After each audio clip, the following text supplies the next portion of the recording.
Assalamualaikum warahmatullahi wabarakatuh. Kami dari kelompok 6 beranggotakan saya Nisa Urif A1C4 19008. Kemudian ada Nova Andanisari dengan NIM A1C4 19003. Mutiara Fitria Ramadhani dengan NIM A1C4 19039. Saya Hesti Eka Febriani dengan NIM A1C4 19095. Kami di sini akan berdiskusi membahas mengenai permasalahan lingkungan seperti sampah plastik dan ada beberapa solusi untuk menanganinya.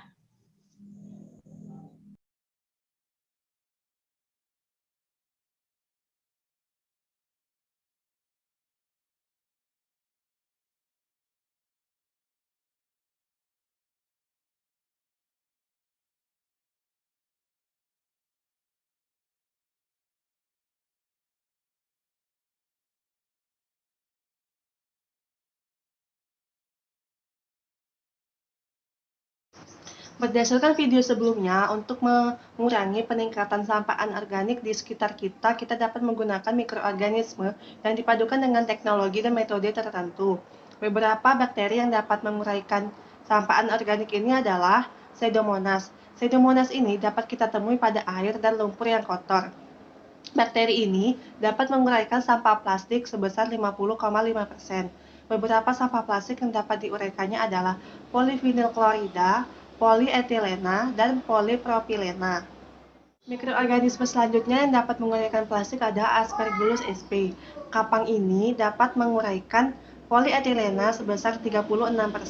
Selain itu, kapang ini juga dapat menguraikan sampah polivinyl klorida dan polipropilena.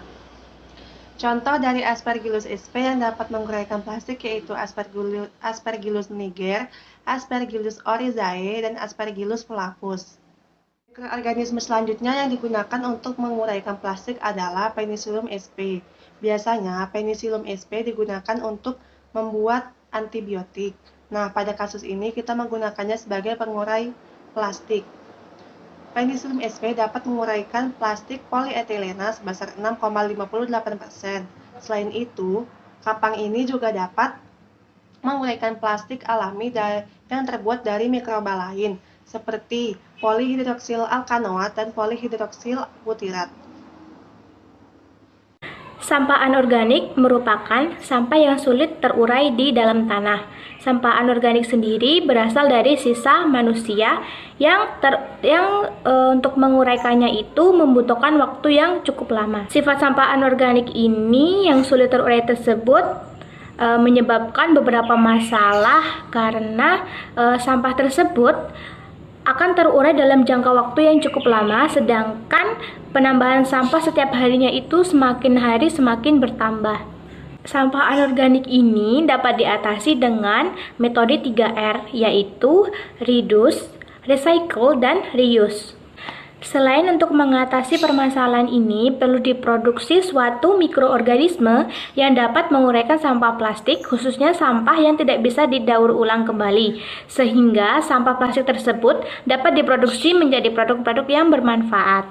Ada beberapa mikroorganisme yang dapat mendegradasi plastik lebih dari 90 genus, yaitu dari jenis bakteri dan fungi, yang diantaranya yang pertama yaitu Bacillus megatherium, yang kedua yaitu Pseudomonas sp, yang ketiga ada Azotobacter, dan keempat ada Rhizostonia eutropa, dan yang kelima ada Holomonas sp, dan ada jenis-jenis bakteri yang lain.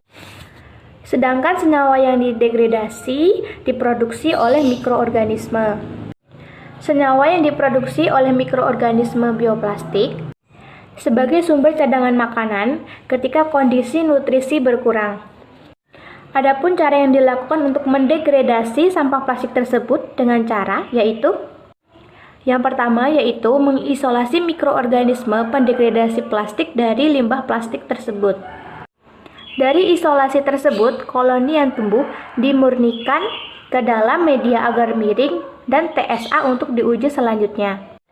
Yang kedua yaitu penentuan degradasi plastik. Rumus yang digunakan untuk menentukan degradasi plastik yaitu 1 dikurang berat akhir dikali 100% berat awal. Yang ketiga ada uji fisiologis dan biokimiawi mikroorganisme pendegradasi plastik. Bakteri yang berpotensi sebagai pendegradasi limbah plastik diuji fisiologisnya dengan cara yaitu morfologi, warna, tekstur, pewarnaan gram, dan pewarnaan spora dengan menggunakan mikroskop cahaya. Yang keempat yaitu uji coba langsung terhadap produk tersebut, dan yang kelima kita baru bisa melakukan uji produksi.